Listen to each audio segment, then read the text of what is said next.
It's time for MacBreak Weekly. Andy, Rene, and Lori are here, and there's lots to talk about. The new Apple Clips, Tim Cook, and his video from, I don't know, the Apple Store in his living room. We'll talk about Quibi, the new short format app, iPhone SE leaks, and how did Amazon Prime get that good deal from Apple? It's all coming up next on MacBreak Weekly. MacBreak Weekly is brought to you from LastPass Studios. Stay in control when it comes to your company's access points and authentication. LastPass makes enterprise-level security simple for your remote workforce. Check out lastpass.com/twit to learn more. Podcasts you love. From people you trust. This is Twit. This is MacBreak Weekly, episode 708, recorded Tuesday, April 7th, 2020. Another brick in the pack. This episode of MacBreak Weekly is brought to you by ZipRecruiter. ZipRecruiter knows we have to work to stay strong, connected, and focused. To find the right people for the right jobs, go to ZipRecruiter.com/worktogether. It's time for MacBreak Weekly, the show where we get the latest news from Apple. Alex Lindsay's very busy these days. Apparently, who knew? People want to stream all of a sudden. Conferences, meetings, everything. So Alex has the day off, but we've got the other core members of the team, starting with Lory GIL from iMore.com. She has not yet gone out on her own, right? Not yet. Not yet. She's still at iMore, managing editor, Appaholic. Still there. Still there.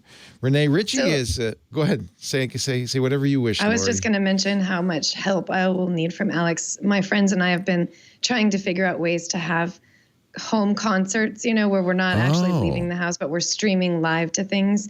And we've been able to figure out some stuff on our own pretty well, but I keep thinking, oh man, Alex could really help us with this. So I can't wait to talk to him again. Sync is the hard part, right? Getting everybody in sync because of latency. That's a big one, definitely. Yeah. Figuring out how to stream to a social media service when everyone's in like separate places too, like group streaming is hard. Yeah, well, one person has to be the host, I guess. The host, yeah, exactly. We were recommending a site you might check out called Jammer, JAMMR.com. And it's designed to do exactly that, to musically jam online. Yes, I like it. Yeah. Is it .com? Maybe it's not .com. It's .net. Sorry. JAMMR.net.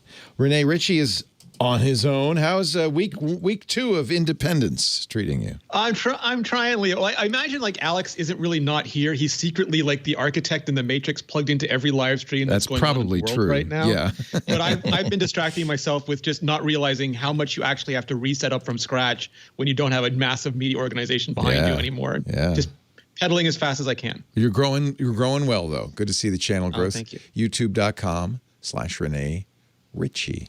And Andy Anako is here, always independent. Never been anything but, right? I'm no longer housebroken for office work, so I have no alternative. Andy's with Boston Public Radio, but also, I would say, as much an important part of our team as anything else. Yeah, we really appreciate it. I seem to have lost control of the switcher, so we're just going to, the whole show will be looking at Andy. I have lots to say. Now, Andy, you finally got your wish. As the youngest child, it was hard to make my own mark, particularly in a big city such as Boston, Massachusetts, predominantly Catholic and Irish. I was only one of those, but still. I can't stop it. John! I still have control, John, but my keys don't seem to do anything. Let me. Andy Anako has taken control of the horizontal and the vertical. Let me see if I can configure. Great movie. Configure the macros. No, this is even better. This is like the 6 CD box set of all the music from all MGM musicals. Oh yeah, that was a documentary. That's entertainment. Yeah, that was wonderful. Three volumes. Yeah, loved it. I'm continuing to like reorganize my music library, and it's getting very, very expensive because I have a separate folder for like incomplete CDs. Like if years ago I ripped just a few tracks but forgot to rip the rest of it, and as I'm going through this, I'm like, oh wow, that box set. Why don't I have all of it? And then because I lost like the original CD, so let's go onto eBay and buy that box set. It's like it's clips. It's a clip show, and there's narration, right? As I remember.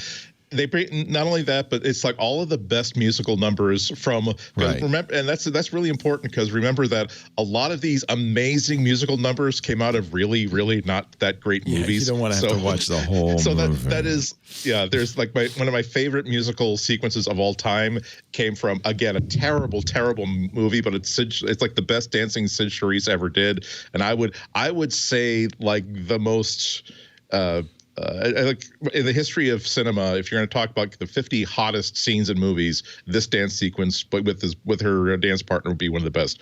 But it's not only that, but it's also behind the scenes stuff. It's also like Sid Charisse and Gene Kelly, like in 1980, talking about the past. Oh, that would be fun. Yeah. Yeah.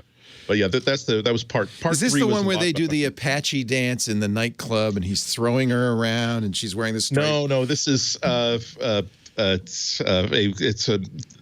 it was a royal jukebox wedding. No, this was it was from it's called Mine Alone, in which I never saw essentially. Yeah, I think it's one of those biographical musicals where they just said we need an excuse to do like a lot of dancing. Candor and Ebb music. Okay, so we'll do the history of Candor, the biography of Candor and Ebb, and it's basically she is trying to. There's this prince who she's spurned and she's trying to get back with him, and so they dance, but then they realize it's not going to work out. But it is, again, I'll find. It is such a forgettable movie that I have forgotten the name of the movie, but I will try to bring that up.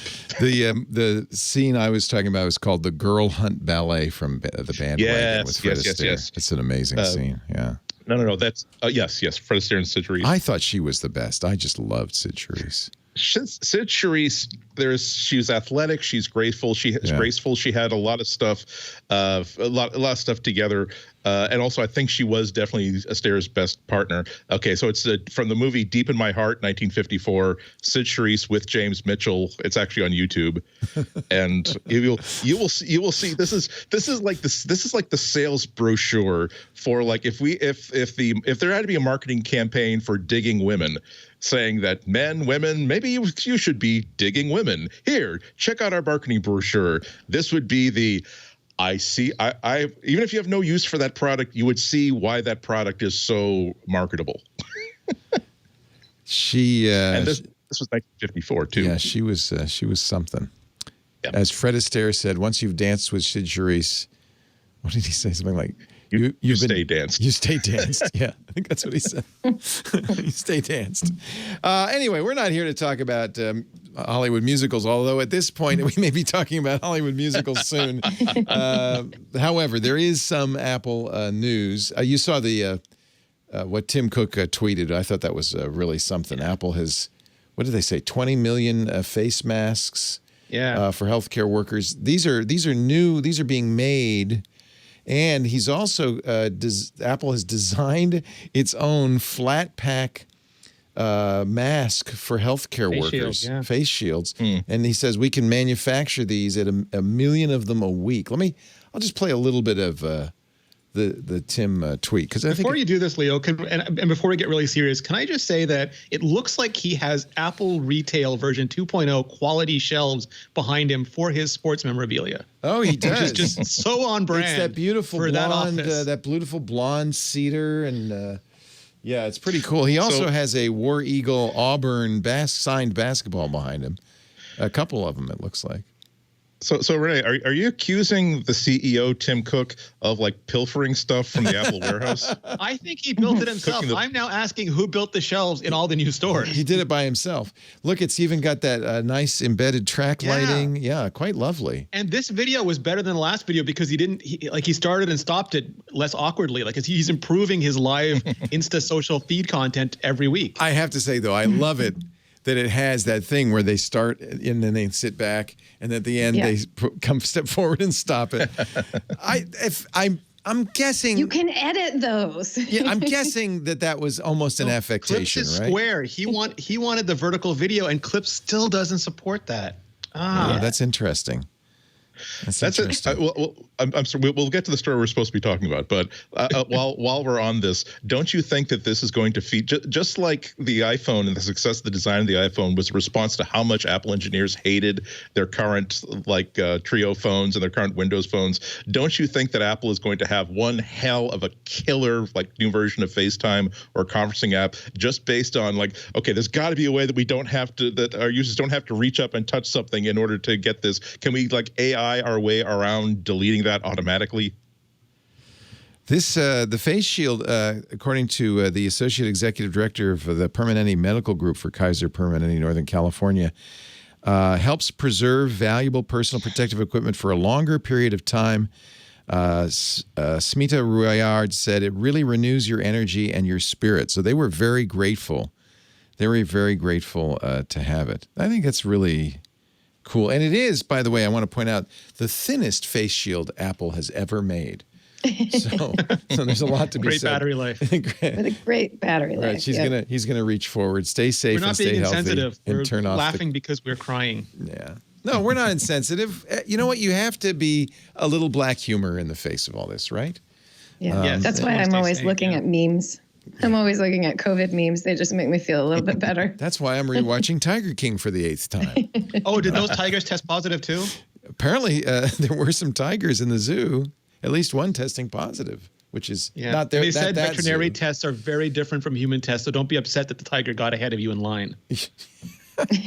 Actually, my son, who, as you know, flew back from Bali, he'd been in Vietnam and Thailand and Bali. And finally, I talked to him on the March 28th to fly back. He flew back via Tokyo, arrived in the States, was not tested or temperatured or anything. They said, yeah, come on in, kid, come on in. But we've been kind of sequestering him. We got him an Airbnb, and he's staying there, and he's been there now for 10 days, starting to come down with symptoms. So, I don't know. I don't know what it could be if it's not COVID. He hasn't seen or touched anything or anybody. He's not. So I'm a little nervous. He calls his doctor. The guy says, we don't test. We can't test. We don't have any tests. Well, we're going to tell you what I would tell anybody. Don't leave. Don't go out now. You can't go out at all. You can't go shopping. Can't do anything. So I'm going to be sending him food and stuff. And he said, if you have trouble breathing, call us back. That's it. Chris Cuomo has been giving tips on how he's getting through it, like stay bundled up but walk around, make sure you take your meds but don't stop breathing. It's nice to be a celebrity because you can get a test if you're famous. Yeah. But the rest of the world is just going. Yeah, Boris Johnson's in ICU. I know, terrible. I know. Well, that's why it's so valuable. Part of my thinking kind of evolved a week and a half ago. The first time I read someone on Reddit, I think basically went day by day, step to step. I'm recovered now, but here's what I was feeling. Here's what I was going through every day, and that basically gave me a template for assume that I start to feel sick tomorrow, and I'm not a jerk, so I don't want to. So exactly, I don't want to leave the house. What will I need to have in the house to be able to take care of my not just I already had a couple of weeks of food, but now it's like, do you have ibuprofen? Do you have Gatorade or whatever for dehydration?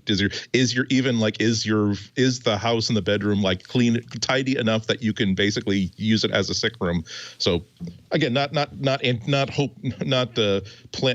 I don't know what the right word is. Not expecting the worst, but at least being ready for it in case it happens. I think that's sensible, and that's what we're all doing right now. Yeah, because if I had the foresight, I would have planned for running out of toilet paper and not having any disinfectant wipes in the house. And but you would have had to plan that long ago. That's the problem.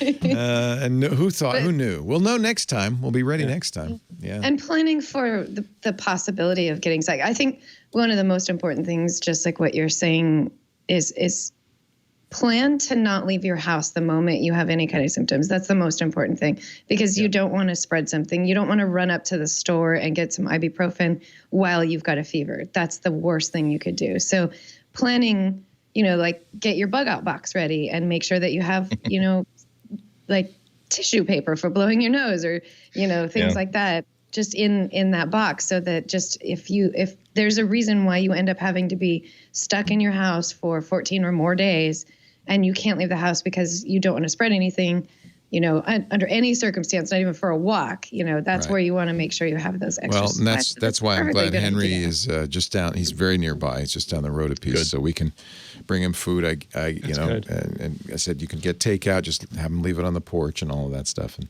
so it could just be allergies. We're all suffering a little bit from that. I don't know. I'm hoping, crossing my fingers. But just take care, everybody. Now I don't know why Tim didn't use a memoji on his video, right? Or maybe it wouldn't projected to shareholders that he had. But again, I am so we have just completely handed over responsibility to this to our corporate overlords. And there's a bunch of science fiction shows about how the corporations take over, and it starts with them just making all the masks. Oh, the time has come. The time has come. Yeah. This is it. Time for the big land grab. This is when you want Tim. Tim's whole thing is logistics, and designing getting a product from design to manufacturing to market. And so this is the sort of person that maybe now I'm no longer quite so skeeved out that he and Trump have a good relationship, because maybe it's time for him to say, yeah, here's some numbers I want you to call. Here's what I want you to tell them, and that will result in more equipment being manufactured and being put to the right places. Had he used clips, he could have done it on his iPad. Now there's iPad cursor support, new stickers. Clips is, it's funny because Apple made a big deal about it when they released it, and they do continue to update it and add new things. I just wonder how many people use it. I guess the point of Clips was kind of a video editor for people making Snapchat and Instagram story videos, things like that, or videos talking about your new face masks. But they still can't, so I did see a few people on Instagram do really cool videos, and I asked what they used, and they did say Clips. But for a lot of, that's fine for the post you put in your timeline, but until it supports 9 by 16, you can't get those full screen Snapchat or TikTok or Insta Stories videos, and I think that's where this would really shine. You know what I'm hoping? I'm hoping Quibi open sources its remarkable technology. Have you played with this at all? Did you see how expensive that is outside the U.S.? They don't have the free tier outside the U.S. You don't get to play with it, so you're missing. You pay 8 times as much for very You're little missing content. Dishmantled, the game where they shoot contestants in protective gear, of course, with food, make them taste it, and then cook it. But this is the thing I was talking about. Oh, by the way, you have to watch a short. It's only a short ad. But this is the thing I was talking about. They're just kind of remarkable. Quibi, which is, of course, Jeffrey Katzenberg, formerly of SKG and Disney, and Meg Whitman, formerly of HP, billion-dollar startup. They raised $1 billion to make short-form videos for the iPhone generation, I guess.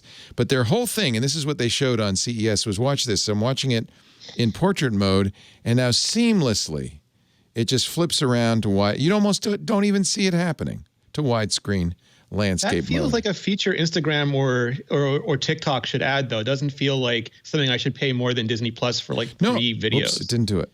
Oh, there we go. You ever find yourself Just hit the phone, Leo. Just hit the phone. That bonking triggers your phone? So I think this would be a nice feature for Snapchat or Instagram or Facebook or somebody to do. I love this. Do you think it's hard? Is it technically difficult? It's not working. I think there was a really good, I think Jason Snell linked a story about how the NFL changed their graphics to make sure that whether you were watching portrait or landscape, you'd get all the data into it. And that's what my new YouTube channel, I'm making sure everything is centered and will fit within 9 by 16 as well as That's what they did with this, right? So 9. that's the constraint, is that you have to remember that everything has to happen kind of in the middle, which is unfortunate from a composition point of view. But I guess to make it so that it works in both portrait and all landscape. those eyeballs watching in bed, Leo, with phone being held in in portrait orientation. By the way, Rene, don't worry, you're not missing anything.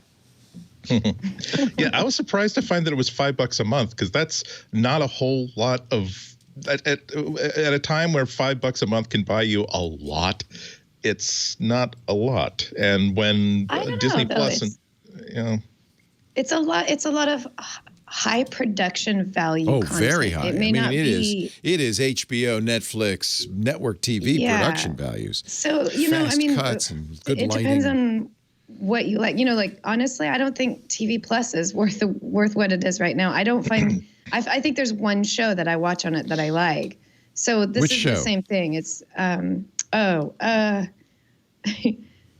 The M. Night Shyamalan one, which I can't even remember the name of. Oh, yeah. Oh, you I mean on haven't watched Apple it. TV? Servant. The Yeah. Servant. Servant, yeah. You haven't finished it, obviously. I finished the first season. Oh, you did?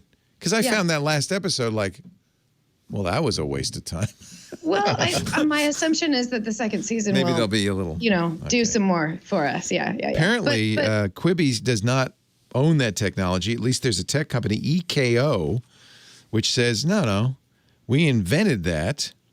And Quibi is countersuing, saying they want a declaration from the Los Angeles District Court saying they did not infringe on Echo's technology and demands that Echo withdraw the notice of complaint of infringement it filed to Apple's App Store. They must have resolved it because it's in the App Store, right? We'll see. I mean, You guess? Echo said it filed a patent for its horizontal to vertical video technology in 2015, and Quibi did not patent the same technology till 2019, which came after, quote, a confidential demo by Echo of the technology to key Quibi top executives, including some of Quibi's so-called patent inventors and Quibi chairman and founder Jeffrey Katzenberg. Ooh, whoopsies. Ooh. Quibi sued, but Echo has not. So they're trying to. This is an older story, so I don't know what the upshot. This is March 9th. It's only a month old. Anyway, it did launch, so they must have got injunctive relief of some kind. But I don't know. I feel like I told Micah on iOS earlier today, I feel like it's a little patronizing. Hollywood looking at YouTube saying, how do we get some of that YouTube eyeball ship and money, and saying, well, we can make it better than that. And really all it is it's clones of existing reality TV shows and existing. Isn't it like, remember, shows. like when a movie would come out with like surfing, or a comic book would come out with like the Silver Surfer or Dazzler with rollerblades, and it was always like 3 years after your kids thought that was cool. Right. It's like that. That's how long it took for it to get to. It takes them a little mainstream media. time. Yeah. It feels a little like that, a little patronizing. But you know what? I wish him well. Well, like it's about, as Katzenberg, I think he said that it's not about content, it's about platform. And so if you want to basically have your own platform that you control absolutely resolutely.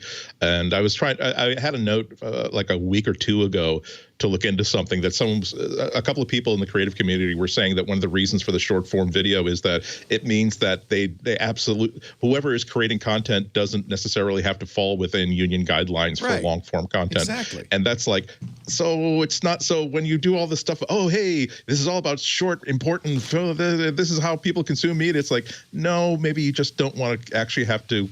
Jeffrey Katzenberg has spent a lifetime being annoyed by paying creators. No more overtime.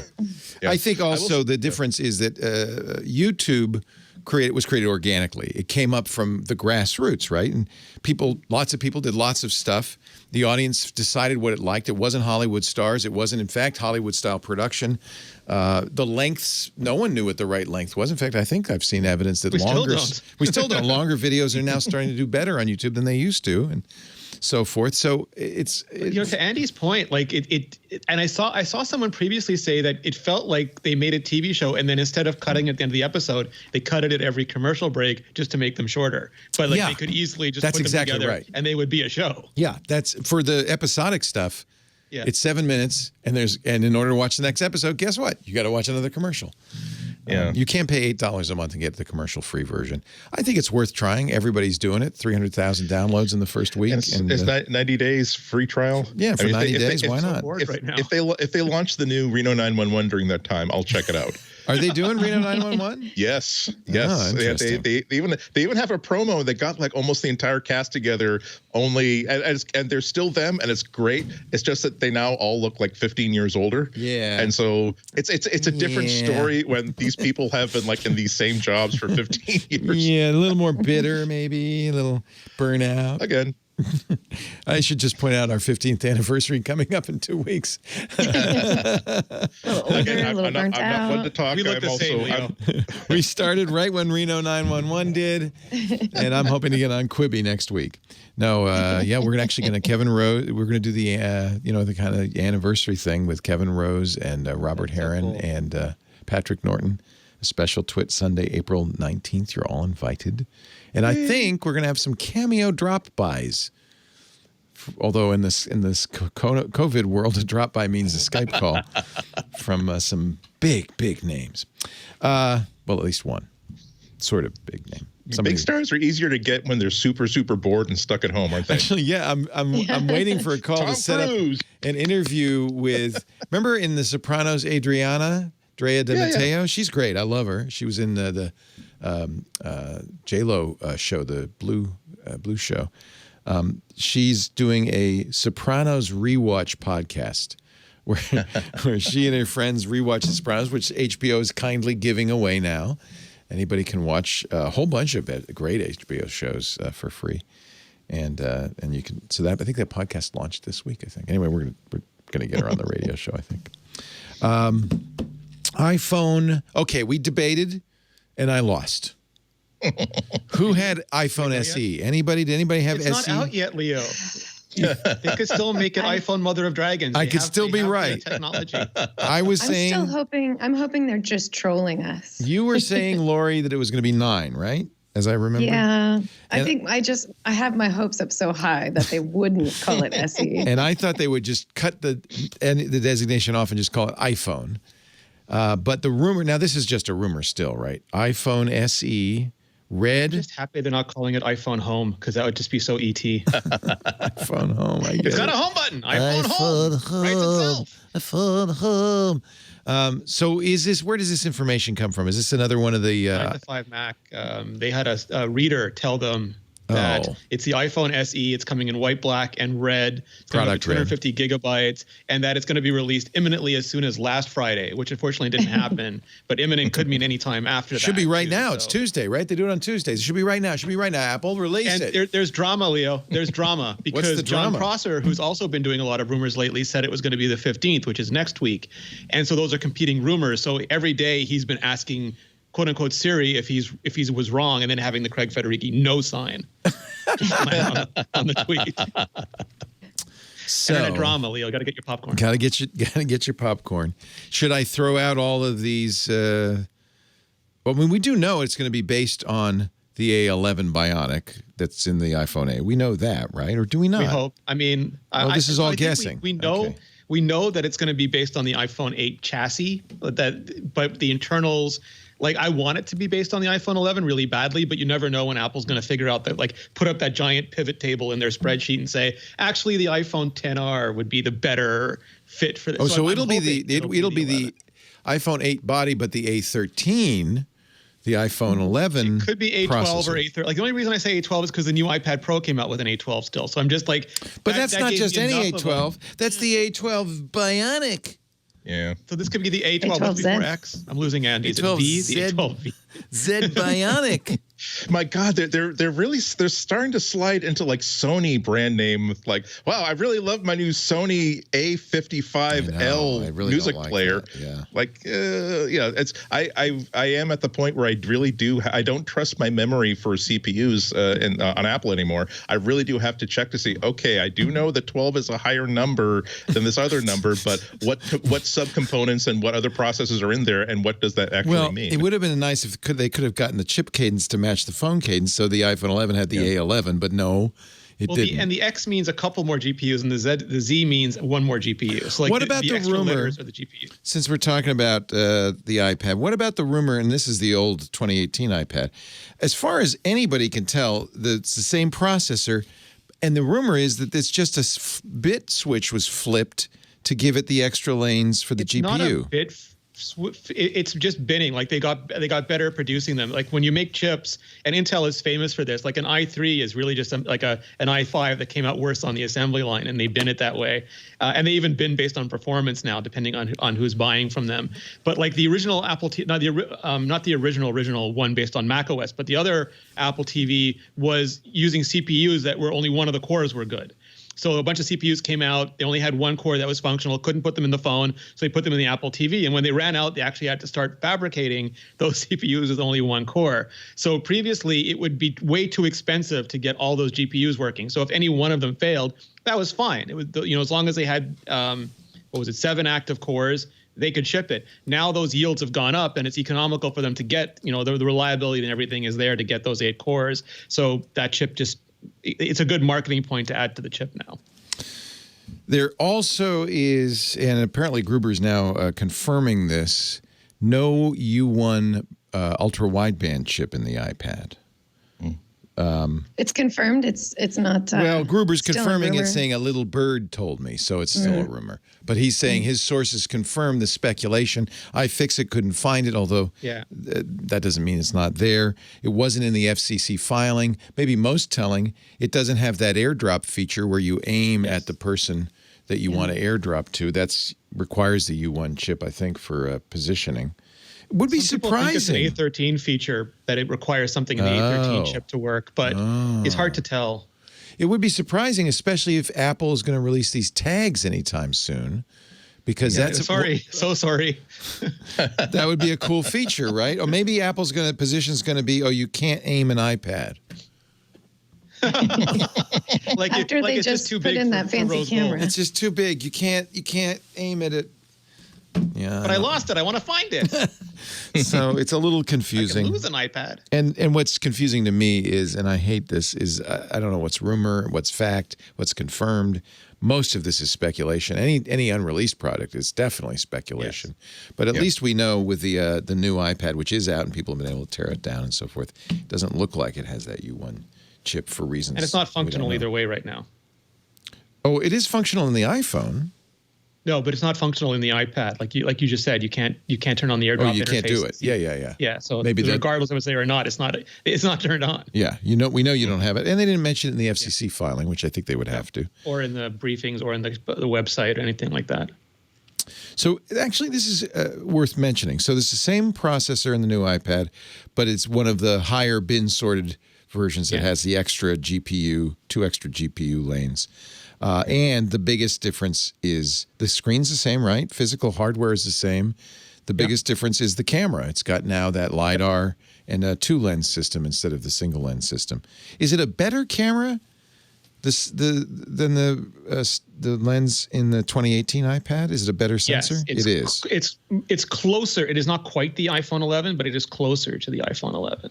I mean, I don't want to encourage people to take pictures with their iPads anyway. You just look dopey. Leo, well, I mean, I know they're gonna. Well, some people it's their main camera. Right. Mostly people my age. Well, also imagine people. Hey, I'm sorry. Let me just back up and say I remember the first time I saw someone taking pictures with a tablet in Boston. I remember being in Public Garden. The first time I saw someone using a selfie stick, it was an Asian tourist. Thinking, "Oh my God, that's so stupid! It's so stupid." But now it's everywhere. Now people are making a case for them. But the iPad is a special case. I do think that you're kind of weird for taking a picture with like an iPad Mini or a Samsung tablet, but when you say that as a way of capturing something and then not as taking a picture, but taking a capture that you can then edit, amend, use as a basis for other art, or if it's something that you're trying to assemble from the field, the iPad Pro is one hell of a remote content creation station. And so it's really, really cool to me that Apple is paying attention to how well those cameras perform. If only they would pay attention to how well the built-in webcams of their notebooks perform, we would have something here. So that's an interesting point. This new MacBook Air, which I think mine is coming Thursday, but you guys, Rene, you had one, I think. Yeah. Yes. I have it here. It has a terrible eyesight, 720p eyesight camera, as always. Yeah. But somebody said that's because of the limitations of the thin lid. Joanna Stern did, I think it's live. She did a video comparing the terrible quality of most laptop video They're all cameras, bad. especially in the age of home. But now we're sheltered at home, Leo. We need good cameras. We want better cameras in our laptops. And this is why Joanna Stern is one of the best people in the business. Because she's the one who says, well, I have access to lots and lots of different laptops. There's a simple way to settle this. I'm just going to take lots and lots of. I'm going to drive myself insane by doing this. She likes doing the hard work. That's my inspiration really good for my channel. Yeah, and so she was, and so she very, very pointedly pointed out that Apple, as far as every single laptop, they don't really put any. They don't make it as super impressive as your $200 standalone Logitech, but nonetheless, or the cheapest iPad camera. Yeah, exactly. It's like even like they even compared to like other laptops from other makers, Apple shows a rather heroic lack of interest in providing anything that's innovative or even competent. You're still stuck with like 10-year-old technology. And this is just I've been thinking this and saying this so many times over the past couple of months during this crisis, that a crisis point doesn't create cracks so much as it causes existing cracks to widen. And so all these things that Apple has been ignoring about its hardware line are now like, oh, people don't use their built-in people don't really use their built-in eyesight cameras anyway. Now everybody's using their built-in eyesight cameras, and now everybody has ego to one degree or another. And when you are one of like 4 different live streams in a window, and everybody sees, I have felt this myself with Rene and Alex, like say, Alex, wow, Rene's stream looks great, Alex's stream looks great. Damn, maybe I should switch from like these cheap LED panels to like a new LED panel that has a remote control, so I can adjust the lighting on the fly. So this is where people are going to start noticing that I can look better to my boss, to my team, if I have a better camera built in. Why did I pay $2,000 for a laptop with a crappy camera? I would take a camera bump. I've said that in my last, 5 years of MacBook reviews. I would literally take, if they want to make the lids that thin, fine. I will literally take a well-crafted camera bump at this point just to have a 1080p in MacBook Airs and a 4K in MacBook Pros. Well, and also now it's really hard to get a Logitech camera, so you can't even upgrade it. Although I've been using, you can use, obviously, if you have the right cabling, you can use your iPhone as a camera. That's going to be a better camera. Although that's kind of a weird thing to do. They should do continuity camera though. That like they should like if they're going to force you to have terrible, just make continuity camera. What's continuity camera? What's that? You're like you turn on your iPhone and it works with your Mac interface. Oh yeah, but just hands off. And you could just switch over. because you have to cable it, right? You have to put like sidecar for cameras. Yeah. And then I'm using a HDMI, cable with my my Sony. I can do that. You have to have the right adapters. But you can. I actually have a really nice setup now with that A10 Mini, and I have one of the Canon point and shoots, and I'm going to put another Sony on that, and I can also pick up one of my screen on it, and then I can do the show just like I'm doing it here from home. But I'll tell you what I can't do. This I love this, the 4-box, the Brady Bunch effect. Are we basing all of? Yeah, right. Hello, hi Andy. Hello, Rene. Are we basing all of our leaks on case vendors who've shipped their cases early? Is that all? Well, there were. As soon as they got. Go ahead, Lori. There were those 2 incidents where on Apple's website, one of them was a case. That's right. But there was Apple Care, where it was for the iPhone SE. And it will make you feel better because wasn't there also a clip from an Apple website that mentioned the iPhone 9? I think I saw it was that. Verizon. It was Verizon. They have some deep in the mix wording where they reference iPhone 9. So, but that's where things get a little bit. Are they? Aren't they?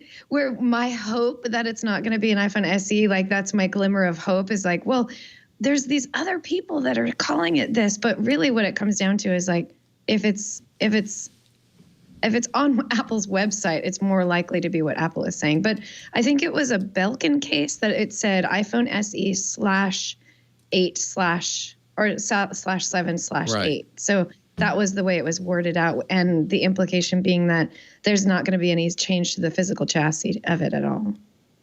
Okay. Well, we'll find out in a couple of minutes or next week or who the hell knows. I'm going to put my bet on it right now. I'm going to say we're going to find out about it on let's April do a 14th. new bet. April 14th or 15th? I'm going to say April 14th. Ooh, a Monday. Ooh, going with the offbeat. No. That's on a Tuesday. You're right. 7 days next from now. Tuesday. Yeah, next Tuesday. Okay. Care to make it interesting, Lori? I'll wager 24 squares of toilet paper that it actually is going to get delayed. I can offer you horror movie. I can offer you 150 milliliters of sourdough starter. Ooh. What about hand sanitizer? No. These are good. I hope I'm right. All right, who's got some bleach or disinfectant wipes to throw into this pot? Look at these fine Clorox wipes. Oh, Two yes. portions. Yeah. This is like gold now. These are like so know. precious. Better than Bitcoin. I said, do we have any more of these? They said, no, use them carefully. So, Yeah. yikes. Apple's rumored AirTags. Also, can I just add one Yes. thing to Lori's? So I'm guessing it'll be the 15th, not the 14th, only because OnePlus has already staked out the 14th. Not that I think Apple cares, because I've said before, Apple's like your rich cousin who just shows up and expects the guest room no matter who else is there or who else is arriving. Rich cousin or the king. Yeah, right. Well, no, but it just means that they'll like the Apple bloggers will cover the iPhone and the Android bloggers will cover OnePlus Actually, 8. the OnePlus But 8 there'll looks be tech great. People, So. yeah, but they'll be like the general tech people will split their focus, and I don't think Apple wants to give up half the attention. They'd much rather let you get that out of your system on the Tuesday and then just blanket the press cycle on Wednesday. Here is a screenshot. Oops, I just ruined it. Here is a screenshot from an Apple training video, I think, that says enable offline. Oh, this is Apple's Appleosophy. Enable online finding. Online finding enables this device and AirTags to be found when not connected to Wi-Fi cellular. So, and this was And that in was a from an Apple training video. support video. Yeah. Yeah. Oopsie, whoops. Yeah. Well, it's hard to keep this I think- stuff secret forever. I mean, that's fine. Especially when they're working because, from like, home. the assumption would be that they already thought this was going to be out at this point. So there's these you're right. little things That's going a on in good the point. background that were, you know, there's some software update that had AirTags still in it because they expected to already put AirTags out, and then whoops, they didn't put it out. Whoops, they forgot to take it out of the beta. You know, like that kind of thing. But apparently, it's gone now. So Microsoft just did a strange thing. They announced no more in-person conferences for a year. A year. Like that soup guy on Seinfeld. Yeah. Not No, for you. no conference for you. So Apple, so currently WWDC is not in person, obviously, but they're currently planning to stream it. Google has said they're not going to stream their own Google I/O Developers Conference. Do we think? They're just not having it, right? Yeah, they just said we're not. Yeah. We're not going to do it. Can Apple not do a developer conference? No. I think they can. I think they can still do it. I think Google I/O. The difference is that that's a very hands-on conference. It's very physical interaction. It's a lot of like displaying and trying and things moving and doing stuff, and you walk from tent to tent and things like that. I think Apple can do it because I think that they can stream this stuff and you don't have to be quite as hands-on showing off all this new physical technology and stuff. I'm pretty sure there's not going to be an issue for Apple to make that happen. So John Prosser, I mean, they're also better with technology. John Prosser is saying that WWDC will be when Apple announces in June, by the way. All the things. All the things. The Beats. Yeah. Let's see, the $350, what? They're going to call them the Studio Pods? I don't AirPods Pro Lite. Is that? No, that's why I think those no, are going to be that's- Studio Pods, and the other one's going to be AirPods X. Studio or Pods. AirPods 10. You AirPods can't use an 10. X and a 10 in your branding. It is not fair to my brain. I know. Except for Apple already does that. So the Apple over-ear headphones that we've been talking about, we've even seen images in Apple's own iOS resources. Codename B515. It's $350. These are comparable to the Beats 700. And Prosser says, aimed for WWDC. And then AirPods, what, 10? I'm going to say X. I'm gonna guess No, X. it can't be X. Well, because they were Beats X, and it's supposed to be the same branding as Beats X. So Hyperventilating. it's like the A10X. Like you have an A10X and an iPhone 10, and Okay. 10 is an X. The And it's just- AirPods- I can never get it right. X, $200 aimed for September, October. Oh, I see. Digitimes was the one that said it was the AirPod Pro Lite or AirPod Pro Lite. Okay. Well, it's like they called the iPhone Plus the iPhone Math. Like that was a translation that came through. Oh, it's just bad So it was like- translation. I get it. yeah. Math. iPhone math. Really? That's pretty funny. So there's a lot of talk about Amazon getting out of the Apple tax. Discuss. Yeah, I mean, a lot of content creators have got to be feeling really, really minused about now that if they have to pay 30% because they don't have the sort of negotiating power that Netflix and other big creators have. Apple has always had as sort of a not well-known sliding scale. It's not as though they were taking 30% forever from everybody, but the ability for Netflix to say that no, you don't get the ability for content creators to say that we can sell through the App Store without necessarily always taking over a 30% cut. That's got to make a lot of the smaller creators feel minus, and it's also got to make every single other content provider feel as though they got to go back to the table. Like it still bums me out that I generally buy my Wednesday digital comics on my Chromebook because I can go to the Comixology store and tap a button and say, yes, please buy this now. It's still a bummer that if I'm on my iPad, I have to swipe out, go into Safari, go into the website, then swipe back in. And a lot of it's not just the money that these companies are giving up that hurts. It's also hurts users. That it's a very, very silly user experience, and there's no analog between Apple tablets and other tablets to really compare with. But it is definitely an issue when you're comparing an Android experience with an iPhone experience. Again, I'm sure that Amazon really, really likes the fact that as soon as you've got somebody interested in buying this digital book, particularly when you tell them, oh, by the way, it's $2.99 all day today, you want them to push that button right then and there and not have to leave in order to go someplace. So I hope this turns into Apple either rethinking its idea of a 30% cut for everybody, or reveals that they've already been thinking about this. I do acknowledge that if without the 30% cut, that's the money that not only that Apple takes as revenue, but it also supports all the activities that keeps not just the App Store, but the entire API system and the entire screening environment work. But nonetheless, it is one hell of a cut to take. So my thing is that, I totally agree. I think that 10 years ago when this started, people who were used to the box software business and the retailer took 55%, or they had to pay like all the website maintenance, they thought 30% was a good deal. And you can go back in time and see that. But times change and things evolve, and this has stayed really, really static. Physical goods have never had this. When you buy something on Amazon, Apple doesn't get 30% of your DVD or your cereal box. I mean, that's always been completely different. The issue that they keep facing is that you can't have multiple middle person aggregators. So a lot of these services aggregate other people's comics or other people's music or other people's videos.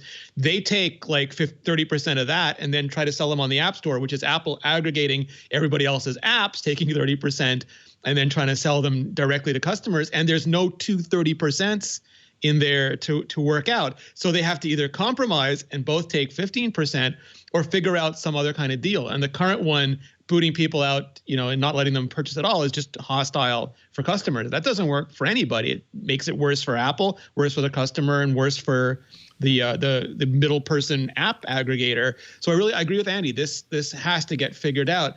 And I think that it could be figured out in a way that's still sustainable for Apple.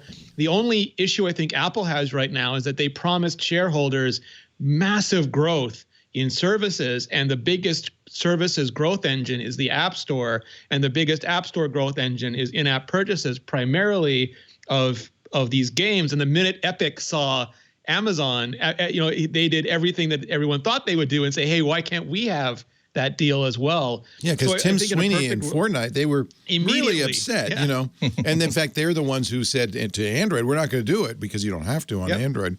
And if you lose that Candy Crush money, then your App Store revenue goes down, and then you're not meeting those. But then seriously, then you're not meeting those services goals you made. So I think in an ideal world, there's a much better deal for everybody. I just wonder how much negotiations and how much setup it's going to take. Well, and what do you guys think Apple gave up to do this? I mean, Gruber had a really good article on it, and he said it was a win-win-win for everybody, because Apple gets a percentage of Amazon before where they weren't getting any. Amazon, has the option to charge through their card system if you're already a customer, but they have the bigger access to the Apple pool if you're not a customer, and the customers can actually buy something in the store, which is a huge convenience and usability win.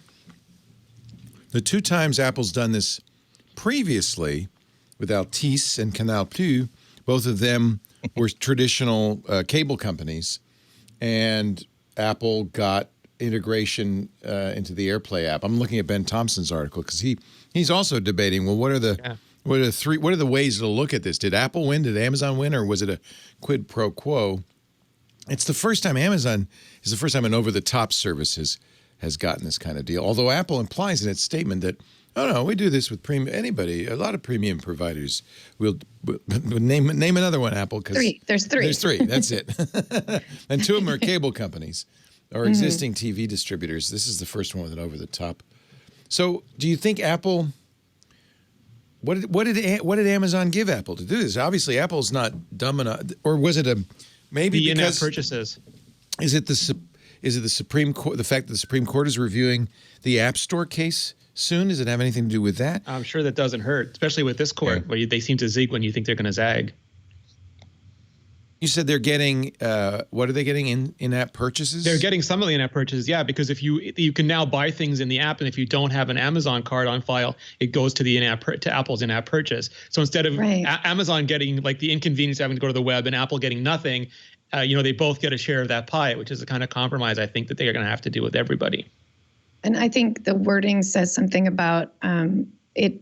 You'll be charged by however your current if you they're not losing everybody, right? Right, and it also it becomes a convenience thing for new subscribers to Amazon Prime that are going through their phone to do it, because now I can subscribe to Amazon Prime through the app on my phone, which means Apple gets 30% of that, and then from now until the end of time, or until they change their contract, every time I rent or buy a movie on Amazon Prime, no matter where I buy it, that's now 30.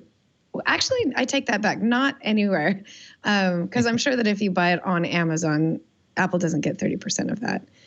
I think, maybe, but definitely on your phone, then Apple would get 30% of that, since it's already tied to the account that's already tied to Apple. It's also Apple acknowledging that the world's changed. I mean, they've started putting Apple TV in TV sets.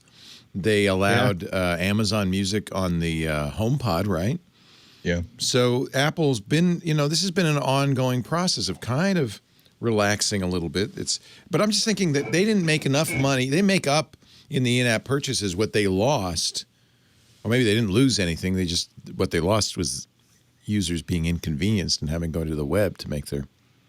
And I think purchases. YouTube still takes half. I'm not I know for some of the newer features it's 30%, but I think it's still half. And I think Amazon on physical goods still takes a huge cut. You can it's evolving slowly. If you're an app in the App Store, you're getting benefit for that 30%. And Apple can make a strong case, and I'm sure will in the Supreme Court. No, we're giving them download storage, all sorts of marketing, all sorts of stuff. But it's rent seeking when you're doing it with something like Amazon. I mean, with existing subscribers to Amazon Prime or Audible books, that's just rent seeking because they're already subscribers.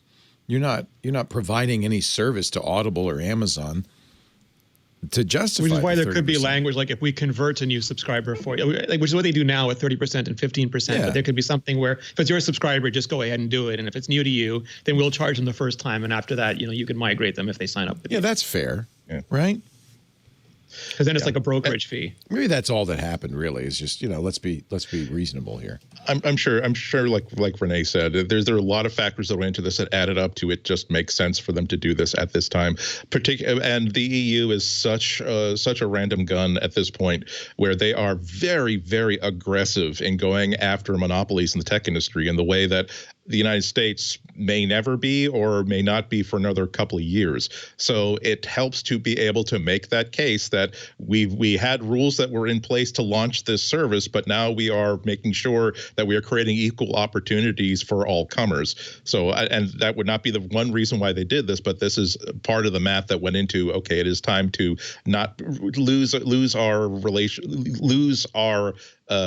position, lose our reputation as the honey badger of contract negotiations. Honey badger don't care. He didn't say the Wolverine, at least.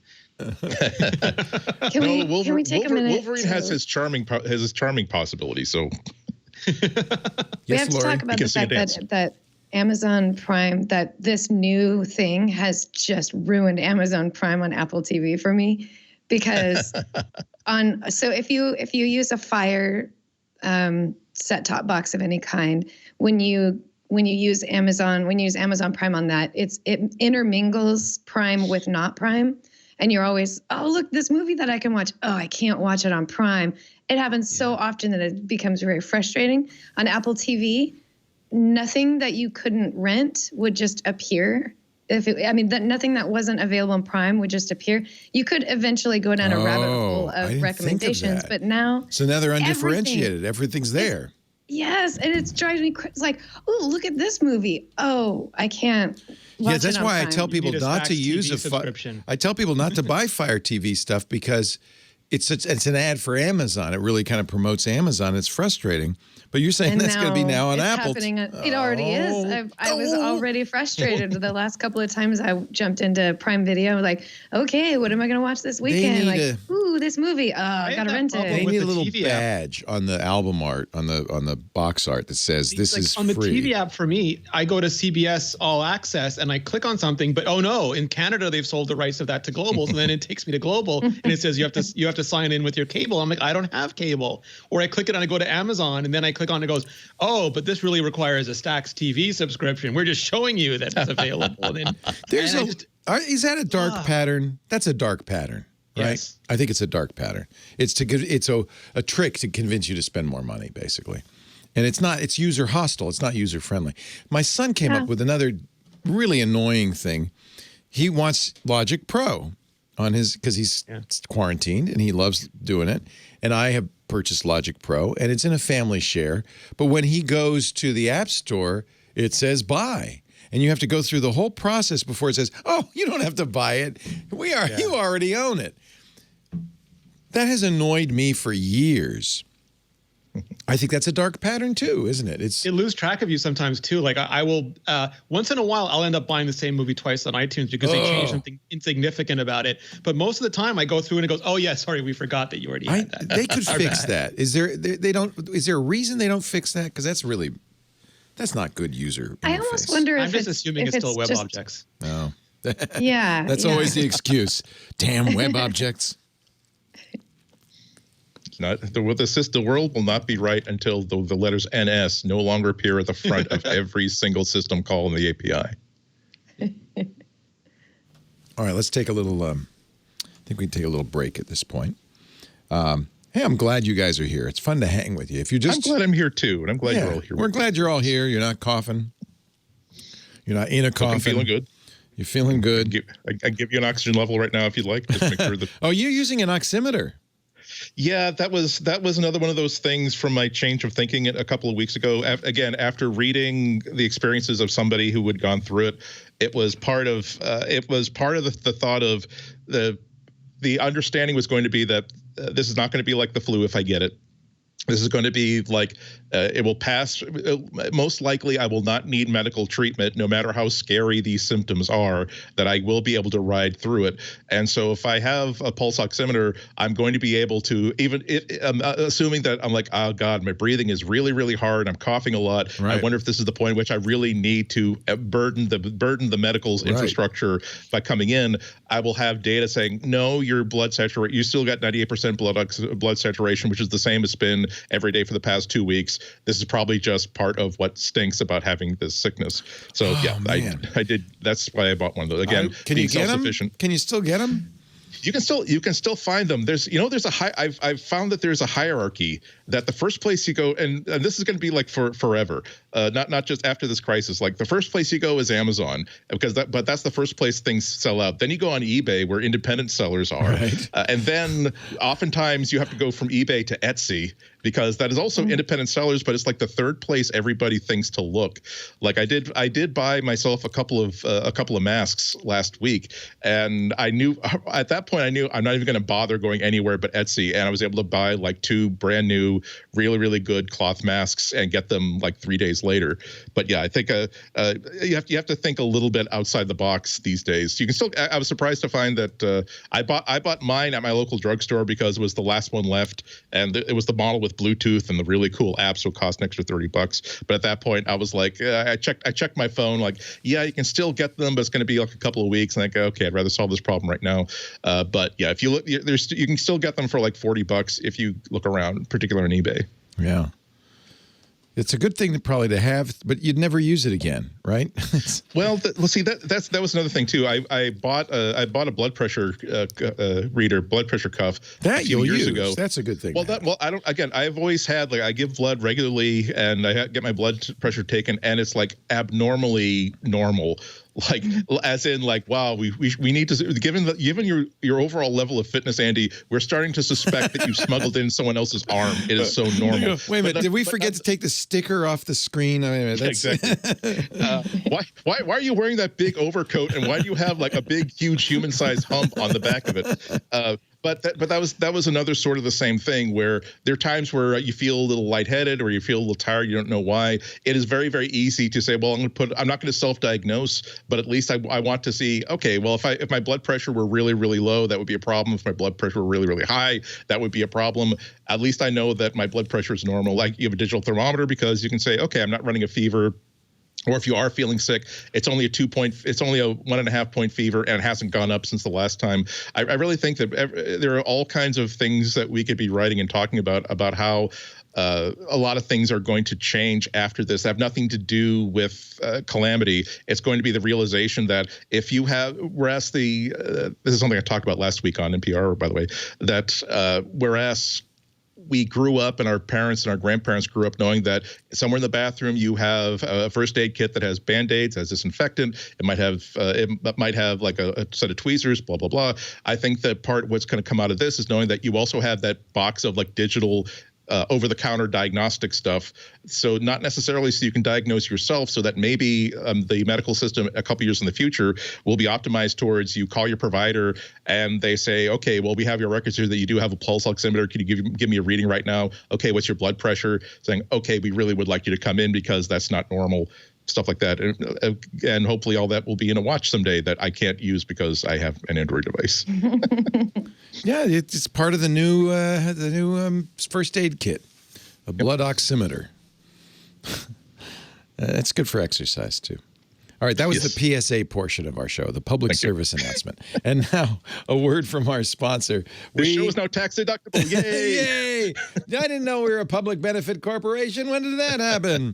Our show today brought to you by ZipRecruiter. ZipRecruiter is the place to go. Actually, I want to give you a message they've sent along to us. They wanted to pass along to you. We are big fans, as you know, always have been, of ZipRecruiter. We've done a lot of hiring. A lot of our staff came through ZipRecruiter. They wanted you to know that this is a time not to be overwhelmed. We have to work to keep our loved ones safe and protect our communities. We have to work to stay strong and stay connected, to stay focused. Not easy. We have to work to inspire, to innovate, to build new solutions. But for all of this, we have to work. We have to work together. At ZipRecruiter, we connect employers and people every day, but today is different. We are partnering with first responders, government officials, the medical community, the innovators, and the manufacturing, transportation, and food distribution industries. We want to make sure that we are finding the right people for the right jobs, the jobs we need right now. So normally we do a ZipRecruiter commercial here, but they wanted me to tell you that, and I want to just say thank you, ZipRecruiter. Let's work together. They are awesome. And it's a special URL, ziprecruiter.com/work-together. ziprecruiter.com/work-together. There are a lot of jobs that need to be filled right now in this difficult time, and ZipRecruiter is there to help. ziprecruiter.com/work-together. Thank you. Thank you, ZipRecruiter. That's just really great stuff. All right. Andy Iannacco, Rene, Ritchie, Lory GIL, they're all healthy. They're all feeling good. Andy's blood oxygen level is high. Actually been stealing oxygen from local kids, so 103%. Renato, hold your breath. I also have my eye on some Dalmatian puppies that I've seen. Gurman. A lot of rules are being reconsidered. That's all I'm saying. That's right. It's time to get oxygen wherever you can. Gotta get yellows. Mark Gurman's story. Google has acquired a Dublin-based AI startup called, is it Voysis? Voysis probably is, right? Voysis. It's got like 19 letters because it's in proper Irish. Voysis. It's to better understand natural language, something Apple probably could get a little hand with. I wouldn't be surprised. Anything to say about that, you guys? They got a VR one too, right? That's where they had a little bit of a spending spree going on. Hey, the money's good right now. NextVR, which this is interesting. They're a live event streaming, augmented reality, virtual reality company. We need Apple concerts like right now, like Apple concerts, Apple Theater. Sit down. Everyone will watch their Disney movies. I can throw popcorn at Lori in VR space. It'll be wonderful. It kind of makes sense. I mean, if we were talking about, I should have put this with the story about WWDC. But wouldn't it be interesting if you had a kind of a VR-enabled WWDC? You could go to the event and be there without really being there. I probably not for something like WWDC. You kind of want that for entertainment. WWDC is you're there for a purpose and you need to get stuff done, and that's not the time to be experimenting with a brand new form of communication. Yeah. Or making everybody buy a visor. That's true. Well, yeah. Also, there's as wonderful as the possibilities of VR and AR are, it's another opportunity to create another digital divide. We're already facing problems where yes. even if you have lower income households that have broadband, even if that broadband is decent, in many of those households, there's only one device that can really stream stuff, and so that means that there's a problem for parents who have to work via stream and kids who have to learn via stream. So that's why I love these demos. But I think that we all always need to be very, very aware of the very legitimate complaint that a lot of what Silicon Valley does is solving problems that digital engineers who make $400,000 a year might have. Let's see what else. Apple slashes HomePod employee discount. A lovely story from iMore. You guys speculate. What a great website.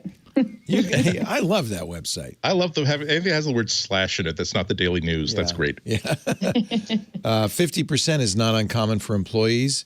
And your author, Stephen Warwick, speculates it could be a sign of maybe they're dumping the HomePod for a new release. What do you think, Lauren?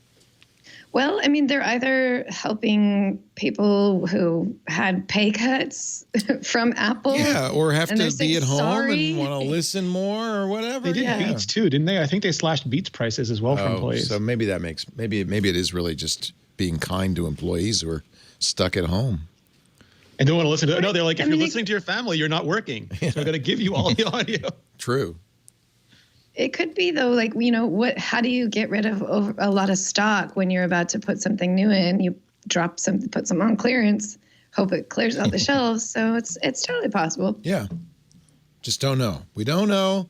As is often the case with Apple, they're a black box, a mysterious organism. They did pay a pretty hefty $75,000 bug bounty to a hacker who discovered a 0-day camera flaw in Safari. Ooh. It's great to see that that the bug bounty is working. Yeah, for a while Apple wouldn't do it. They thought we're just going to drive the price up, but the price was already driven up by rogue states and our own the companies that service them. Yeah. And so I think it was wise of Apple to say, no, you know what? We got to pay for these. It's particularly timely because we've seen intelligence agencies and security experts have been noting a serious uptick, up to 100% in penetration attempts on companies like Apple, on government things. Yeah.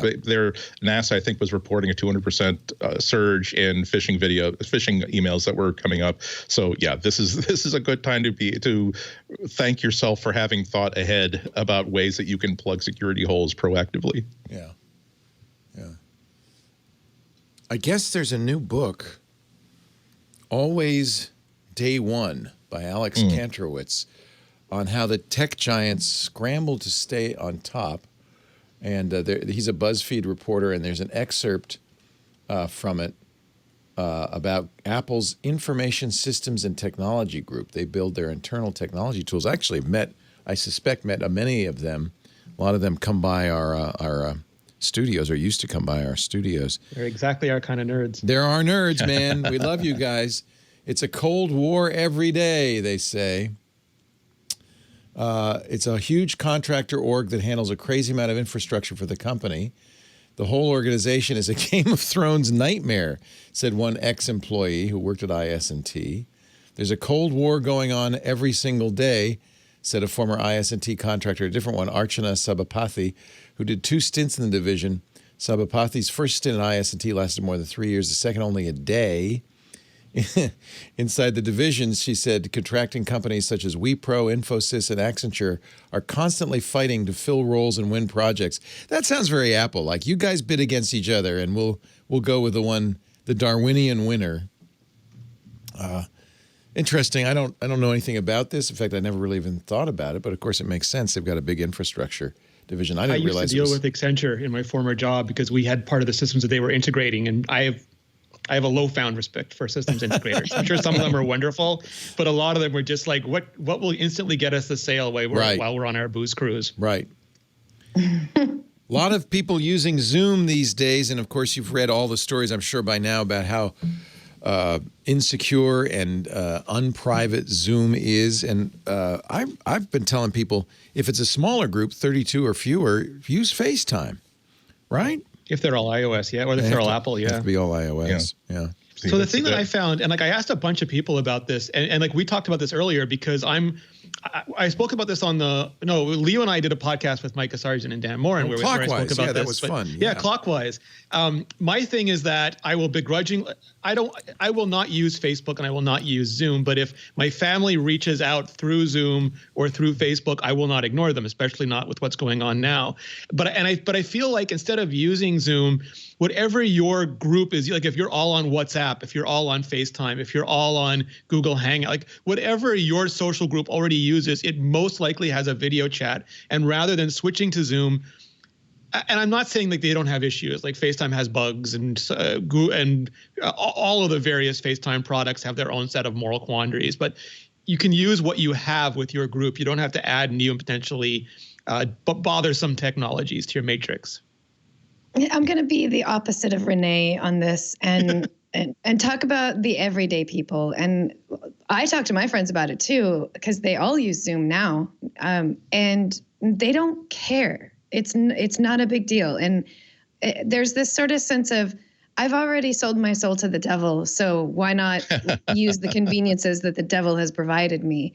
And so I also want to say, don't worry too much about it. Zoom is having some privacy and security issues. And yes, they sold your data to Facebook, but Google's been doing stuff like that all along, and you use Google Maps. So don't stress out too much about it. It's really like the thing about privacy and security and encrypted videos and things like that. It's really more about businesses and companies, but families and friends, they're not worried about that. They don't care. They just want to meet with their friends and have it be really convenient and easy to use. They want to have a big group in a room and not have to worry about paying extra for it. So that, I feel like it's important to like step outside of our tech bubble and remember what our moms and our best friends and, people who don't use technology aren't so ingrained in technology, what they think and how they feel. And we don't want to scare them. We want them to continue to have those social interactions with people without having to, I guess we can't use Zoom now because, somebody read a story on the internet about them, so. Or worse, they're scared while they use it. Yeah. And Zoom is so easy. I set up, and it was a very easy thing to do, a Jitsi, which is an open source free conferencing solution. You can go through they're owned by 8x8, but it's an open source project. But you can also download, and I downloaded and installed the server software for it. You can join me if you want, twit.team/MacBreak Weekly. I just put up a little room here. And it's fine. It's easy. It doesn't require any software installation because it's a WebRTC. So it's just a link. If you typed in your browser twit.team/MacBreakWeekly, I'm sure people will do that in a moment, you'd be in the conference immediately. So it's very easy to use. You can, there's somebody. You can password protect it if you want. Oh, you think we're going to get Zoom bombed now? I don't know. I won't. I trust our fine MacBreak Weekly audience. So many butts. But anyway, I just what is that appendage? I do think that it is easy to set up an alternative, but I completely agree with you, Lori. People are just going to use the default. I tried to get my family to use this, and the kids were fine, but my ex-wife was struggling so much. She said, "Can we just use Zoom?" It's like trying to move them to and Signal, we use right? Zoom. Like, please get off Messenger. Can we move you to Signal? And they're like, no, go away. Exactly. Why did I ever give birth to you? Exactly. So we are now getting, I probably shouldn't put this up on the screen. I'm probably taking Don't install PGP on your email. No, get away from me, kid. This is an interesting challenge to see how many people we can get in here. None of them have turned their cameras on, so I guess we're safe right now. They're all still in their pajamas right now. It's growing fast. What's funny is this is just running out of a box in my home office. That was my Minecraft server. It's already running Minecraft. Hello, everybody. Maybe it's the Naked Mac group watchers, like Naked Mac Break watchers group, and they just decided to all come in for the chat. Are you guys? Nobody's turned on. I have the mics off, but nobody's turned on the cameras. Maybe they just don't want to be seen because there's already, what is that, 20 people, 21 people in there. It's a good group. There must be something going on if that many people are in there and none of them have their cameras on. I might have it set up in some sort of private way. Yeah. I mean, there's got to be a couple people who want to be seen, so there's got to be some other gestures for us. Yeah. Interesting. Yeah, I'm actually, this is a good stress test because I have no idea how many people I can get in there at once. I'm going to use that as my backdrop. It's growing. I'm going to make a big blow up of that so that it's growing fast. Throw people to double bluff. For the thumbnails, Andy. It's for the thumbnails. Well, and that's another reason everybody wants to use Zoom because they all have those. They can use Zoom backgrounds, and I don't think you can do that with Jitsi. You'd have to get a green screen and some switcher and stuff like that. There was a hilarious one where the guy got up, walked away. Like there was he was sitting at the desk, but he was also on the sofa, and he got up off the desk and walked to the door, and then got off the sofa and came to the desk, saying this way nobody could ever tell if he was paying attention or not. Siva Vaidyanathan's been posting some fun ones. He's a professor, I think, of journalism at NYU. He's in Washington, isn't he? Yeah. He posted one. You know the meme where the guy's walking with his girlfriend, but he's looking over his shoulder at the other woman who's walking the other way, going, "Whoa!" Yeah. So he put his. Let's see, where did he put his head? I think his head is on the girl, going that way. So it looks like. Anyway, it's a very funny. He's tweeting a few fun backgrounds. People are having a lot of fun. So I don't. Yeah, I guess I must have turned on the. Turned on some sort of stranger danger setting. Yeah, because Carson's saying his camera's on, and you guys can see me, right? So yeah, I must be. That's good. I'm not unhappy about that. You're the only one that matters. I'm the only one that matters. Again, focus on the star, on the talent. This little guy in the corner there is focused on him. I'll have to look in the settings. Maybe I've done something to prevent it. At least it's handling all of that. If I turn on the mic. Let's see what it sounds like. Are you all in there? Hello? Yeah, they're muted or something. I must have it because I put some security on it so that it wouldn't go crazy. No, Leo. I think you know why they're not talking to you. It's a good old-fashioned shunning. Yeah, I don't know. They're muted. I don't know. Maybe it's something I did wrong. If only Lori, Andy, and I were coordinated enough to switch our screens to the same thing at the same time. If only we had that much foresight and technical It's fun to play with all this stuff anyway. Apple has, there was a leaked memo that Apple sent out that said we're going to keep the stores closed until early May. At this point, here we are, April 7th. That even seems a little over-optimistic, but yeah.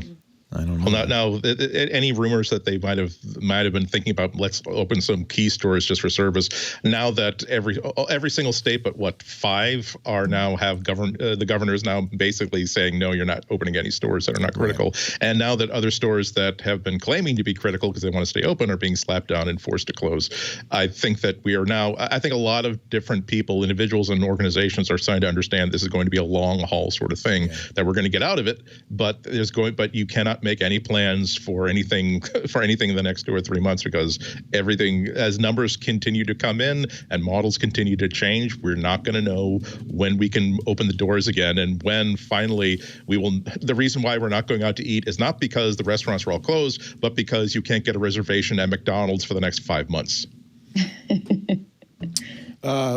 Leonardo DiCaprio is joined with Steve Jobs' widow, Laurene Powell Jobs, to create a fundraiser on GoFundMe to raise money for the hungry during this crisis. It's called America's Food Fund, and $13.3 million raised out of a goal of $15 million. I'm not sure how much DiCaprio and Jobs kicked in, but I imagine it was a fairly good chunk of change. So that's really great. They're working with World Central Kitchen and Feeding America.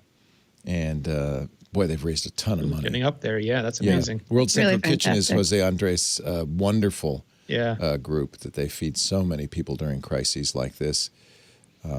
Tim Cook also apparently kicking in some money there. So I complain on Twitter, but luckily there are heroes that I can just throw money at and they get stuff done. Yeah, yep, that's right. They're making a difference. That's right. Yeah. Apple has doubled its China donation in the fight against COVID-19. The initial, let's see, what's the amount? Do you know, Lori, off the top of your head? Is it 90 million masks? Wow, that's great. Are they making them? It's funny because most of these masks, I think, a lot of them are made in China, right? I think that's confusing. So I know that there was an initial push where it was like literally they had some masks in storage and they sent them out. Right. But I think at this point now they're actually just dumping money into whatever factories can make them. I think that's where we're at now with it. And it's also cash. They have donated $7 million as well. So, of course, Apple has its feet in China, and it's important. Mm-hmm. Yeah. So he posted. Tim Cook posted this on Wednesday on Weibo. They've also opened all the Apple stores in China. 42 stores open. The only country where Apple stores are opened. It would be amazing this if. Makes me think about. Go ahead, Rene. Sorry, go ahead, Lori. Oh, I was just gonna say it would be amazing if he did the exact same videos, but like in perfect match. Like he came on and he went, "Washa Tim Cook," and it just like totally did the Weibo version exactly like with the lean in on the button. And didn't Zuckerberg do that? I think Mark Zuckerberg did a whole speech in Chinese. I know a couple of Apple marketing people speak Mandarin, so like they should get in there. Yeah. I am really excited about this, and I saved the best for last. I'm talking avocado. This is something that has been always bothered me about the iOS Springboard, it's called, the front interface.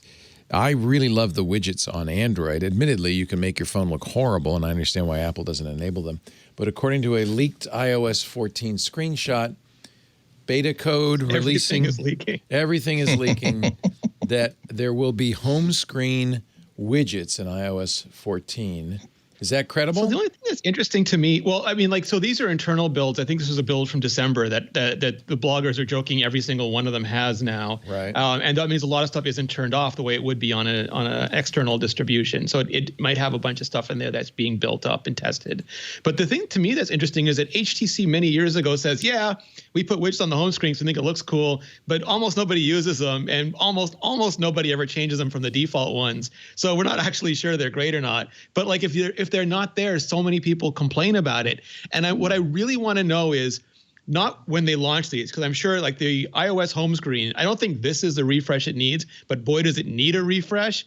But when this launches a year later, I would love to see that. And again, maybe Apple could do like widgets like nobody has ever seen before. I'll leave an outside chance for that. But I just want to see the usage statistics a year later and see if we're any different than a lot of like, not the nerdy Android users, but like just the vast majority of Android users who think it looks pretty but never touch the stuff.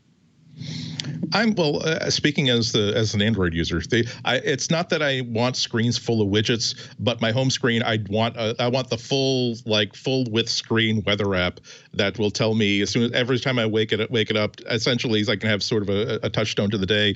There are times when I'm traveling when I will create a screen of widgets so that I have a status board of here's where I need to go, here's my next meeting, here's this, here's that, here's my boarding pass for whatever. I think it's more like people who use them use the heck out of them, and people who don't have to be intimidated that they exist. Apple is though in a interesting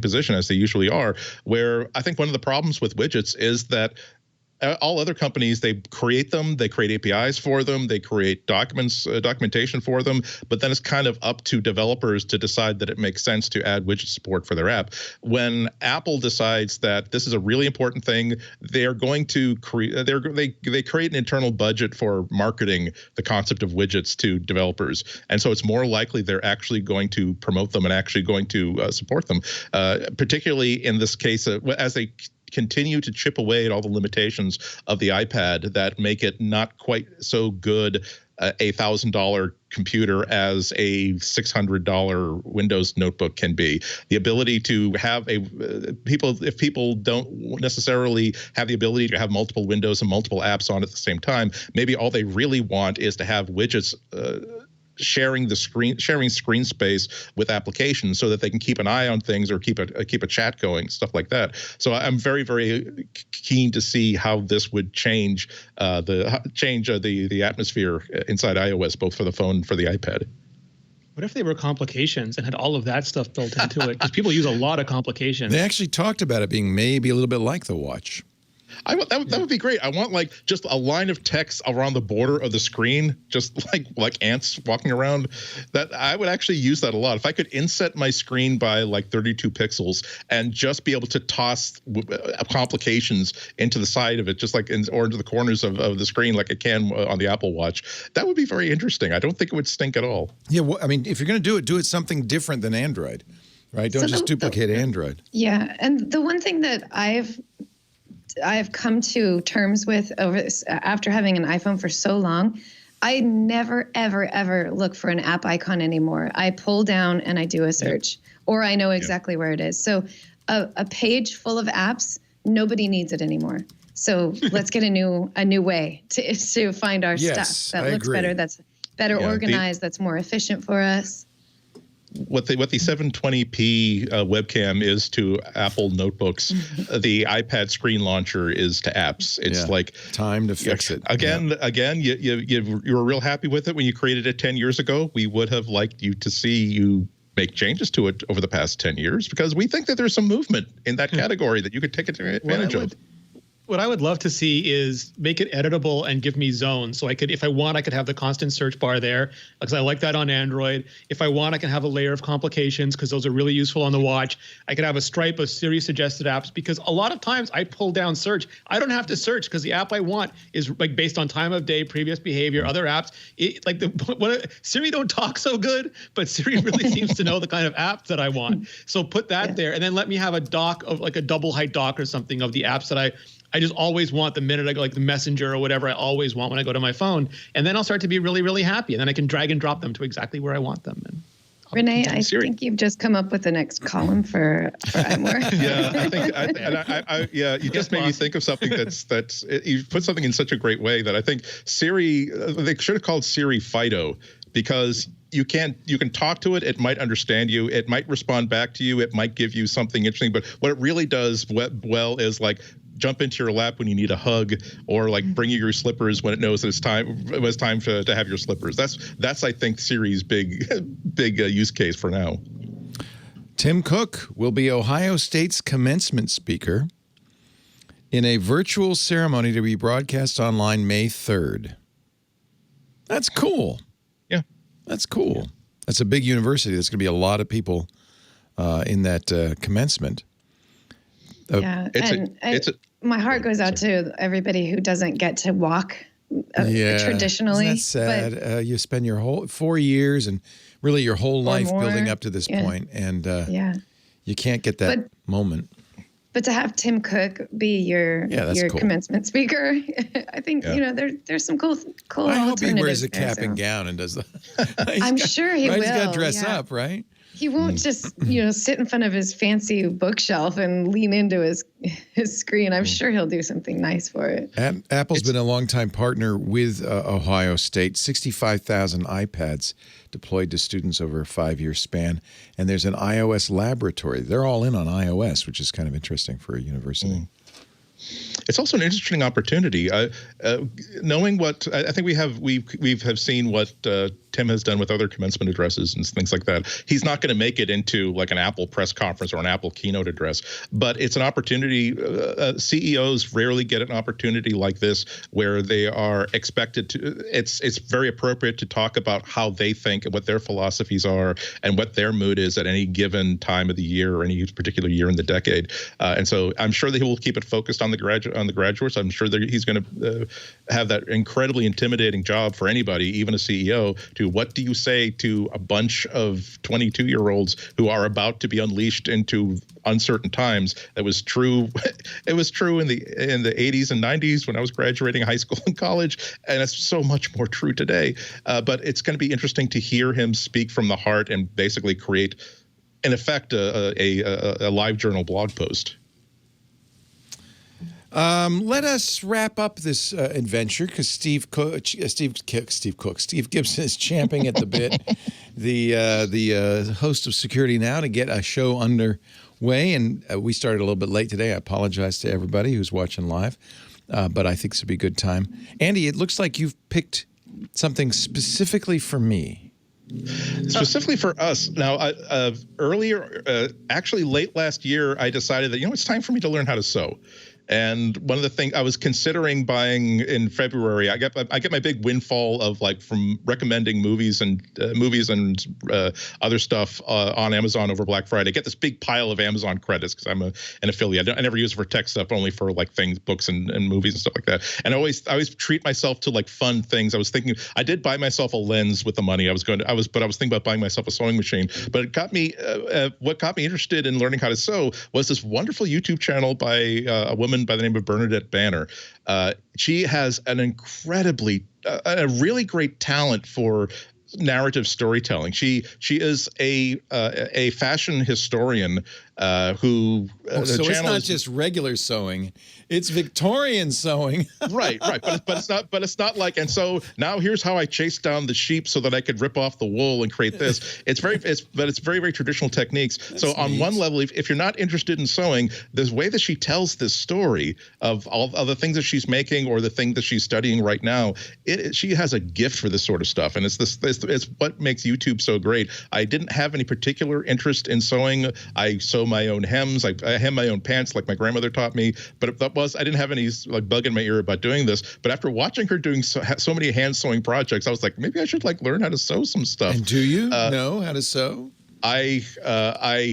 I did place. I decided not to get the sewing machine, but I do have what I could call the Bernadette Banner Junior Sewer Kit that I ordered on Amazon. The 2 boxes of nothing but here are those little flamingo thread shears that she has. Right. And here's the chalk that she has, and here's pins and stuff like that. and so as luck would have it, I do have a couple of masks to go out with. But it's I'm going to hand sew some masks just to see how much fun that could be. Yeah. But again, this is so if you are thinking about hand sewing some stuff for the first time in your life because you want to hand sew masks, this will be very, very helpful.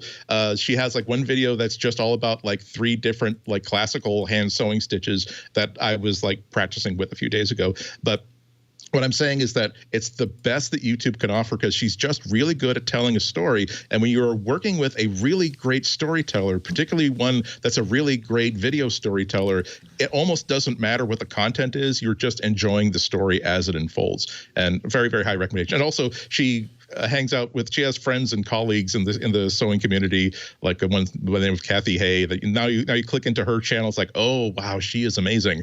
And now that's another couple of days shot. So, well, see, I thought you knew that I bought a sewing machine on the wheel for the weekend. I thought this was for me.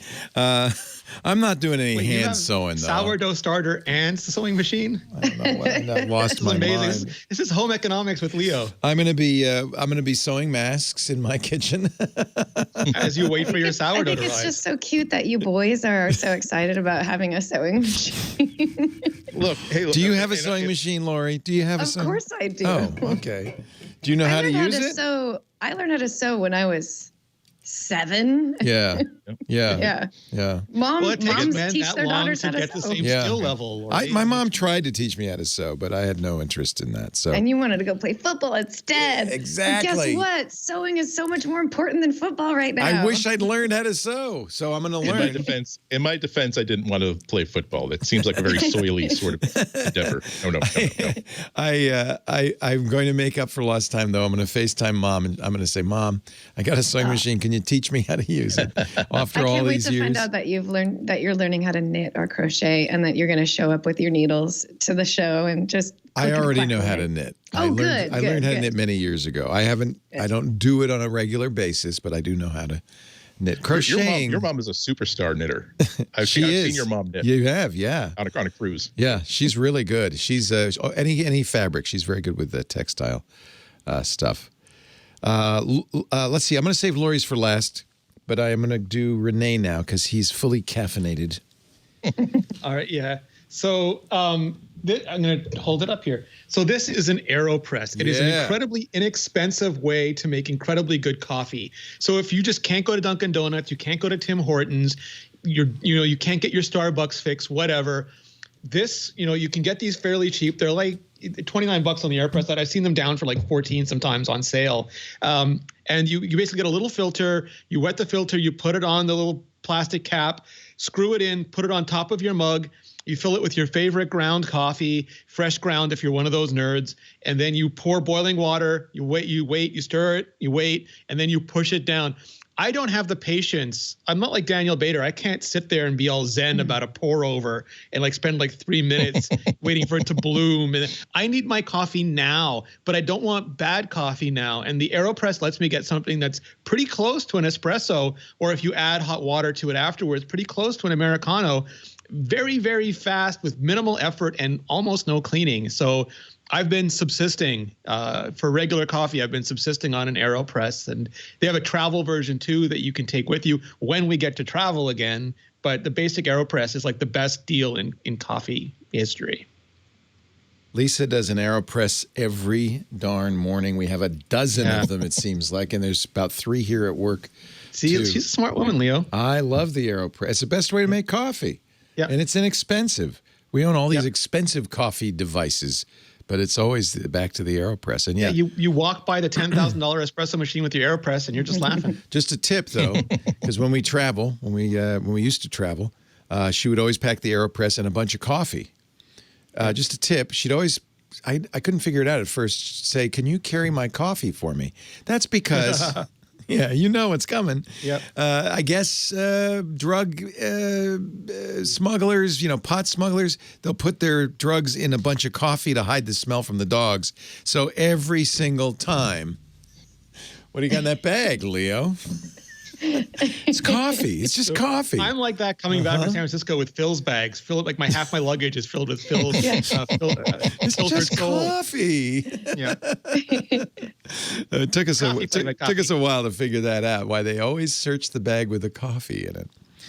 Let's wrap things up. Our pick of the week from Lory GIL. Lori? So this week or this month is National Autism Awareness or Acceptance, depending on who you are, month. And so I just wanted to kind of remind everybody to, learn a little bit about autism. So my nephew is a spectrum kiddo, and his mom uses Autism Speaks regularly to find resources and learn about programs and She has met and become good friends with a lot of people through the resources that come from Autism Speaks. This is a fantastic website that is just full of information. So whether you have someone in your family that's on the spectrum or you don't know anybody that's on the spectrum and you don't really understand the disorder, this is a great place to read about it, learn more about it. I think one of the things that isn't as known about autism is that it ranges so widely that there are some high functioning autistic people that on the surface they just seem like maybe they are antisocial or something like that. But there's more to it. Many of the people who listen to this show and do this show are on the spectrum. I'm almost certain.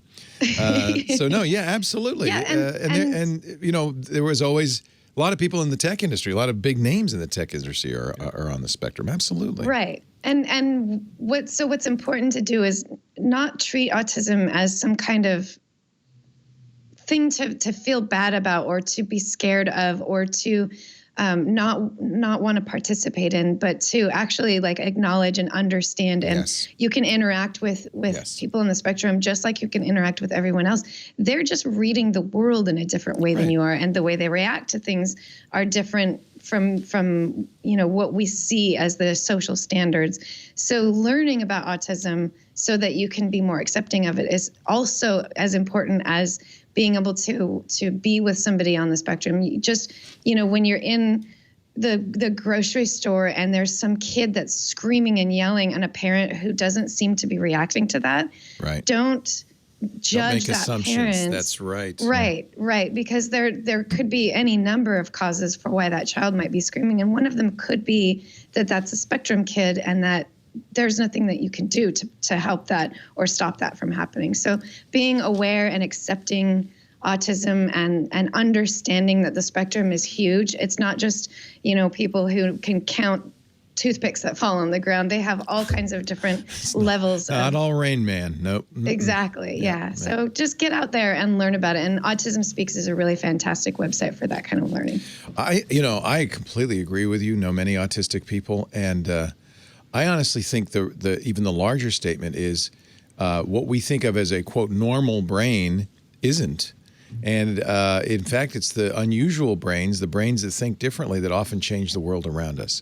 So these are people to be celebrated, and it's not just autism. There's all kinds of oddball ways of ideating, and just because they don't match ours or yours doesn't mean that they're in any way lesser. In fact, in many ways, I think they may have advantages over us.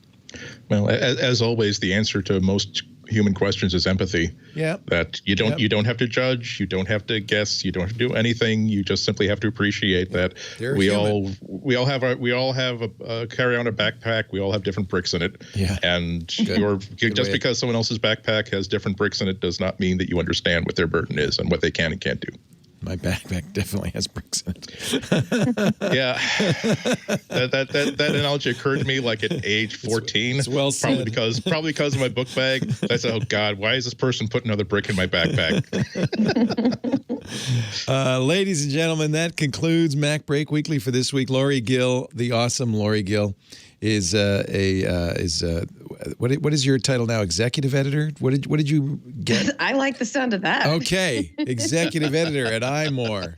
There you go, senior editor. Too bad there's no raise that goes along with that. Renee's replacement. How about that? Let's be honest with you. Nobody can ever. Renee's upgrade. And you catch her band Sickburn someday when concerts happen again. Maybe streaming on the internet soon. Is that what you're looking at that, huh? That's really cool. I mean, we're trying to figure things out. Let's see what happens. I'm loving all these living room concerts. I was a little disappointed because I watched the iHeart one, which is a benefit and a good thing, but it seemed like it was all pre-recorded. And I love, what I really enjoy is the liveness of what we do and seeing news anchors in their jammies and all of this. I think this is one of the real benefits to be taken away from this is kind of letting our hair down and being real and being live. And I'm just enjoying it no end, especially since we've been doing it for 15 years. It's nice to see them finally catch up. Andy and Akka, we'll see you WGBH in Boston. Well, we'll hear you anyway. When's your next appearance? Looks like I'm on Fridays for the next few weeks. Times to be announced. But check my Twitter feed at Anatko, IHNATKO, where I usually announce, hopefully the day before. Sometimes I don't. I forget until the morning of. But you can always stream at WGBHnews.org. Whatever the live thing is, and also like the past month or month and a half worth of segments. Awesome.